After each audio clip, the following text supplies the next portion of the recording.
Assalamualaikum warahmatullahi wabarakatuh. Selamat pagi siswa-siswi MAN 1 Kota Semarang kelas 12. Mari kita lanjutkan pelajaran fisika materi listrik. Untuk hari ini kita belajar tentang hukum Kirchhoff. Hukum Kirchhoff ada dua, yaitu yang pertama hukum Kirchhoff.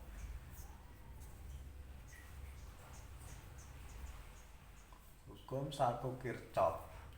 Jumlah arus yang masuk titik percabangan sama dengan jumlah arus yang keluar dari titik percabangan. Misalkan begini, ini ada hambatan, ini bercabang, misalkan 3. Ya, ini diberi baterai misalkan, maka ini akan mengalir arus. Misalkan ini I1, ini I2, ini I3,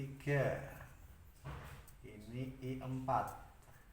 Maka menurut hukum 1 Kirchhoff bahwa jumlah arus yang masuk titik percabangan, ini titik cabangnya ini, yang masuk berarti hanya I1, yang keluar apa? Yaitu I2 plus I3 plus I4. Ini adalah hukum dasar dari hukum 1 Kirchhoff.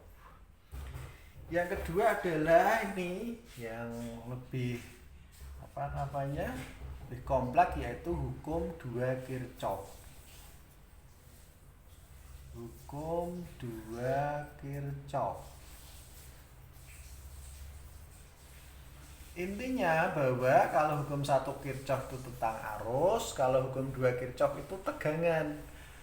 Di sini rumus tegangan itu disimbolkan adalah E. Kemarin ya, atau GGL. Berarti jumlah GGL ditambah jumlah rumus dari tegangan atau GGL. Berarti apa rumus dari tegangan itu? I kali R. I kali R, karena R itu ada 2, bisa R besar, bisa R kecil, sama dengan 0. Jadi jumlah tegangan ditambah jumlah turunan dari rumus tegangan, bisa I kali R besar, hambatan luar, bisa I kali R kecil, sama dengan 0. Nah, sebelum masuk ke pembahasan ini, maka di sini ada dua istilah, yaitu yang namanya arah loop. Nah, arah loop itu adalah arah putaran. Arah putaran dalam satu rangkaian tertutup. Rangkaian tertutup. Nah, kemudian yang kedua ada yang namanya arah arus, yaitu arah dari arus listrik. Karena arahnya itu dalam satu rangkaian tertutup, berarti arahnya kayak arah lingkaran, maka dari kedua ini kemungkinannya adalah arahnya hanya 2, yaitu arah searah jarum jam dan arah berlawanan jarum jam. Ini ya.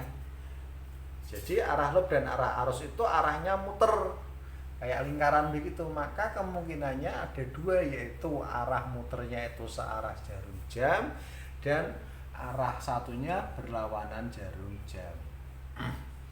Kemudian dari rumus tadi ini kemungkinannya ada 2. E akan dianggap positif jika loopnya menumbuk tegangan positif dahulu.